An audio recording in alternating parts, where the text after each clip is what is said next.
Kemudian yang terakhir, ini kan saya belum menganggap kamu itu selesai, maksudnya saya tidak sampaikan, tapi ya nggak apa-apa.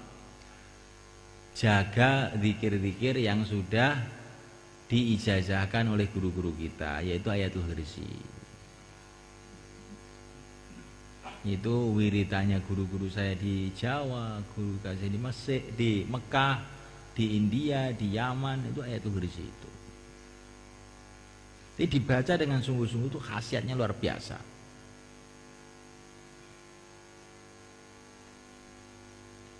Nabiullah Khadir alaihi salatu wassalam mengatakan dalam riwayatnya Abu Idris Al-Khawlani, kalau kamu habis sholat subuh baca amanah Rasul dan syahidallah, insya Allah kamu akan mati dalam Islam.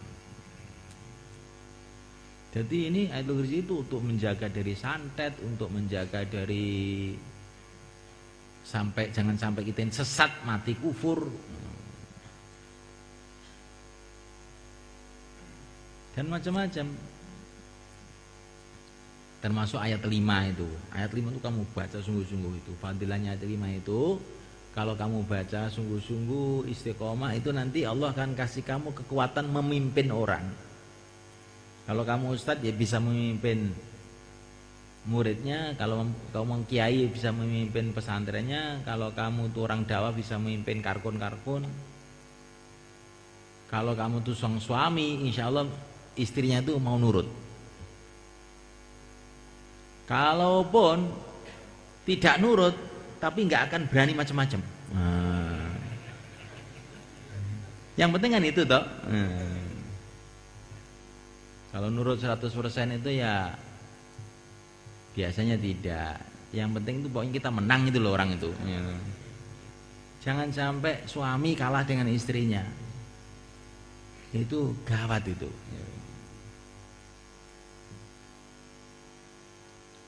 Apa tadi amalannya? Ayat 5. Tambah la tudrikul absar wa yudrikul absar wa tudrikul khabir. Sehari semalam 313. Kalau kamu istiqomah itu di mana saja teman kamu banyak, rizki kamu mudah. Itu katanya ayah saya itu. La tudrikul absar. Dan itu kalau ayah saya dulu itu suruh puasa dulu 40 hari mengamalkan itu. Setelah itu diamalkan biasa aja. La tudrikul absar berapa? 313. Kemudian doa-doa yang lain yang saya baca waktu istighosah itu semua itu saya punya pengalaman-pengalaman yang banyak. Itu dalam kitab-kitabnya Thariqah Nasyabandiyah itu kafaya ain shad kifayatuna hamim ain sin fahimayatuna, itu termasuk doa inti yang banyak menyelesaikan masalah. Itu kalau ada orang kampung, biasanya kalau dakwah ya, itu akan udah orang kampung itu yang apa itu nyemprot-nyemprot sana sini. Kamu bacain itu kafaya insut kifayatuna hamim ain sin fahimayatuna. Nanti kan terus lerep diam. Insyaallah ya. Nggak usah pusing. Oh, ini orang tuh dijak dakwah sekarang malah bikin fitnah. Bacakan ini terus ini lama-lama kan. Tapi berapa hari, berapa bulan, berapa jam, ya itu rahasia Allah. Tapi itu pengalaman saya harus lerep, apa saja lerep.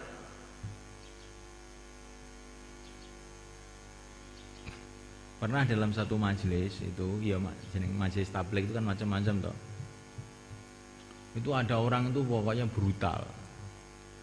Sodok sana, sodok sini, orang tabligh. Waktu dalam majlis itu saya bacakan aja kafaya insut kifayatuna hamim aisyah famayatuna. Pada waktu itu seolah-olah itu kayak nggak ada kesannya itu. Tapi setelah musyawarah itu yang berantem itu, terus orang-orang yang ngotot-ngotot tadi itu tahu-tahu sebaiknya terus pada mati orangnya itu. Betul ini, pada mati orangnya itu.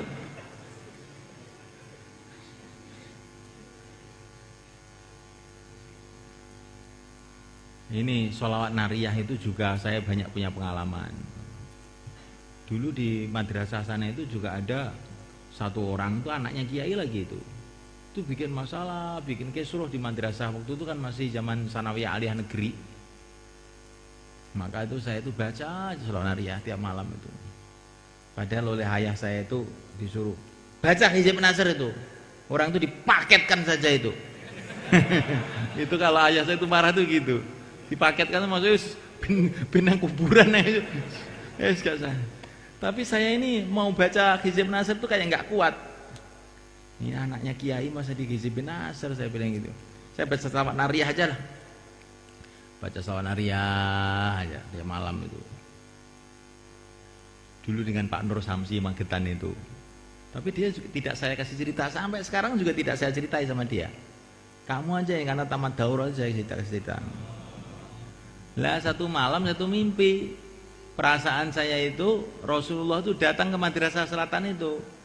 Itu orang yang nakal itu dipegang sama Rasulullah, ditali kakinya, tangannya, dipenggal kepalanya. Besoknya itu langsung stroke, tidak lama mati. Jadi Shalawat Nariyah itu makanya kompleknya saya kasih nama Nur Muhammad sampai sekarang itu, yang dekat koperasi itu loh, menghadap timur itu Nur Muhammad. Itu gara-gara saya itu melihat mimpi Rasulullah itu menggal orang di situ itu. Oh, Shalawat Nariyah ini namanya saja Nariyah. Apa saja dibakar habis itu. Tapi syaratnya itu memang orang itu kepepet. Biasanya kalau belum kepepet itu enggak anu itu. Urung kroso tenan. Ini saya kasih cerita seperti ini supaya kamu tuh tahu pengalaman perkiaian tuh tahu. Orang mau bikin pondok, perasaannya pondok itu bisa dibikin kayak bikin SD, SMP gitu. Bikin promosi sana, promosi sini. Oh, tidak begitu itu. Kalau kamu bikin pondok dengan masuk pondok agama, tidak begitu itu. Kalau kamu tidak mengikuti cara kiai-kiai dulu, gak jalan. Pondok itu disebarkan bukan dengan promosi. Kalau kamu pondok betulan loh ini maksudnya. Kalau pondok eprek-eprek yang hanya sekedar mendasarkan seluruh pemikiran kepada zahir, ya itu bukan pondoknya para wali dulu, itu pondok eprek-eprek itu. Kalau pondok yang betulan ya caranya gitu. Kemana ada kiai dari Banyuwangi, ya ini ahli zikir ini, wirid keluarga di sini. Saya itu mau membangun masjid ini belum jadi-jadi gimana? Oh anu kiai, kalau ijazahnya kiai saya dulu baca Al-Qaladhi. Banyak baca Al-Qaladhi, nanti masjidnya jadi.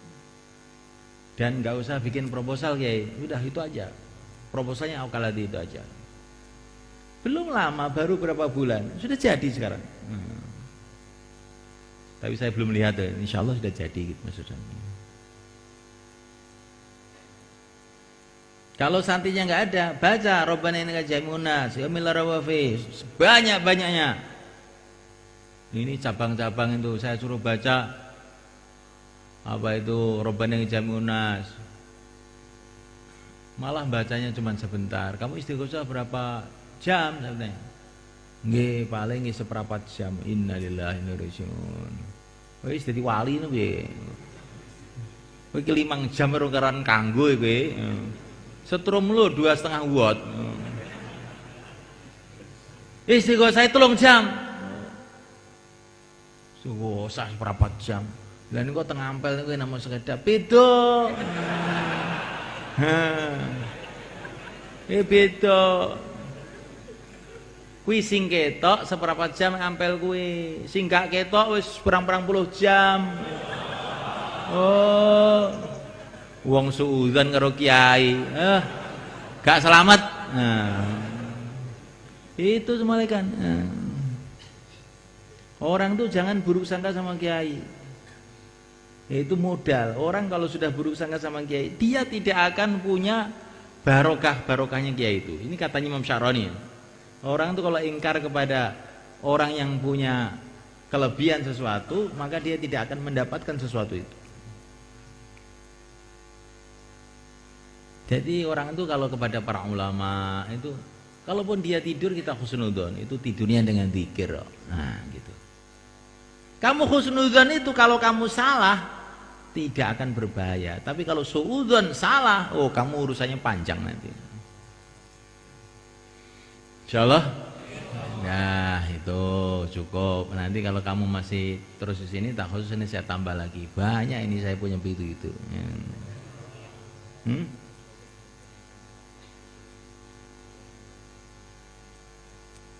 Ya, santri-santri yang mau keluar IPB,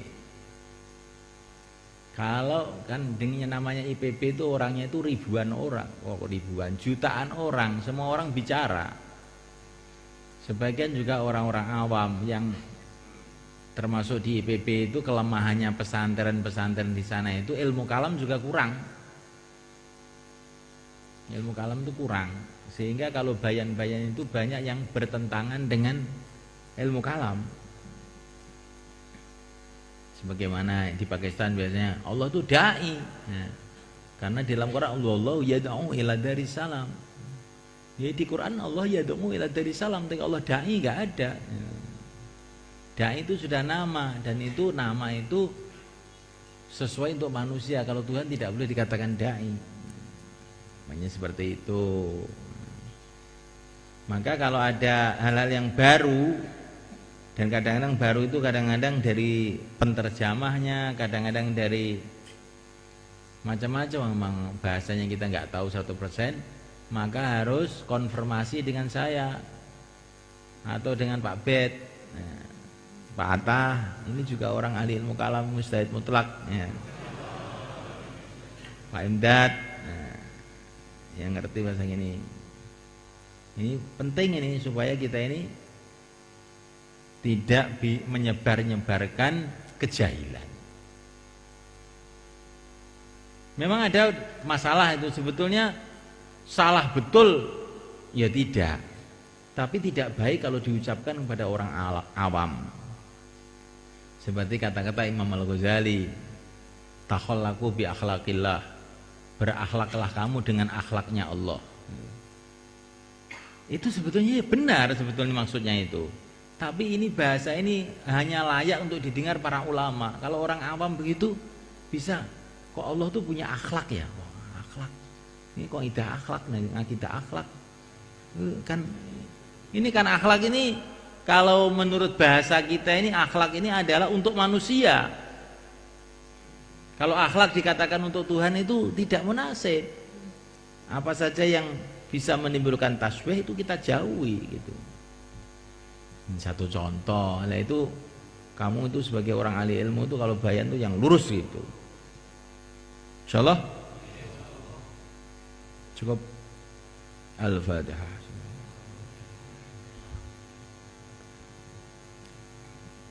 Allahumma shalli ala sayyidina Muhammad wa ala alihi. Ighfir lana yassir lana barik lana ya. Masya Allah la quwata illa billah. Masya Allah la quwata illa billah. Masya Allah la quwata illa billah. Masya Allah la quwata illa billah.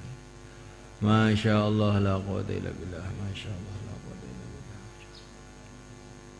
Ihdina wahdina sajami'a ya silana. Alhamdulillahirabbil alamin. Yang terakhir, coba ini yang anak Temboro ada angkat tangan? Anak Temboro, yang asli Temboro,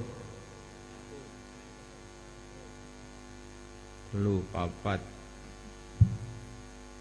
tak? Ya ada, duduk. Saya pingin pesan khusus sama orang Temboro ini ya. Kamu itu kan dekat dengan kiai di sini itu. Biasakan kamu tuh nemui saya gitu loh ya. Saya itu ada waktu kalau malam Jumat habis bayan itu, ada waktu habis subuh saya musyawarah pagi di markas, ada waktu habis duhur saya nemui tamu di Ampel. Kamu tuh nggak usah sungkan-sungkan, kalau ada masalah apa gitu kamu datang aja, minta arahan supaya kalau keliru gak nemen-nemen gitu loh.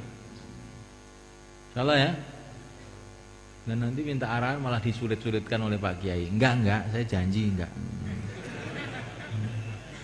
Kan saya carikan solusi yang paling mudah gitu ya. Menurut saya gitu. Iya toh, yang kalau menurut kamu ya saya enggak mau, menurut saya. Insyaallah ya. Nah, jadi jangan kamu tuh jauh. Nanti kalau kamu enggak mau nasihat orang-orang tua, akhirnya kamu nasihatnya orang-orang pinggir jalan yang kamu ikuti. Orang yang enggak ngerti agama kamu ikuti, tambah karu-karuan nanti jadinya. Dan ini yang sudah selesai khusus, yang tidak keluar setahun, yang selesai daurah. Yang selesai daurah ini hanya ada 2 bagian, keluar setahun atau mengikuti khusus. Insyaallah. Jangan ada orang yang ketiga. Ad-dunya mal'unatun mal'unun man fiha illa zikrullah mawalah wa alimun muta'alimun. Dah itu aja. Pokoknya kalau nggak keluar tak khusus. Yang keluar tidak tak khusus, usahakan nanti habis keluar terus tak khusus. Untuk apa ilmu banyak-banyak, sedangkan masyarakat itu nggak mau ilmu. Untuk apa saya ilmu banyak? Jangan bilang gitu. Kalau ilmu kamu makbul, insya Allah nanti Allah akan bangkitkan orang-orang yang mau belajar sama kamu. Dengarkan betul-betul. Orang tuh gitu aja. Kalau ilmu saya ini makbul, pasti Allah Subhanahu wa taala akan bangkitkan orang-orang yang mau ngambil ilmu itu dari saya, sehingga jadi amal jariah saya ila yaumil qiyamah. Gak ada ilmu gak laku tuh, gak ada.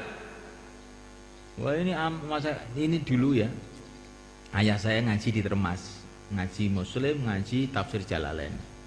Oleh teman-temannya itu ledek. Mahmud, ayah katanya, kamu itu lo rumahnya Magetan itu PKI. Kok ngaji apa itu Tafsir Jalalain itu siapa yang mau dengar kamu tuh? Tapi ayah saya itu nggak mau dengar, terus ngaji aja. Kalau ilmu saya makbul ngerak, ya ono sing belajar. Nanti ternyata ribuan orang belajar. Padahal Magetan PKI ini sebenarnya, Partai Kiai Indonesia. Insyaallah. Al-Fatihah. Ya sekarang. Subhanallah.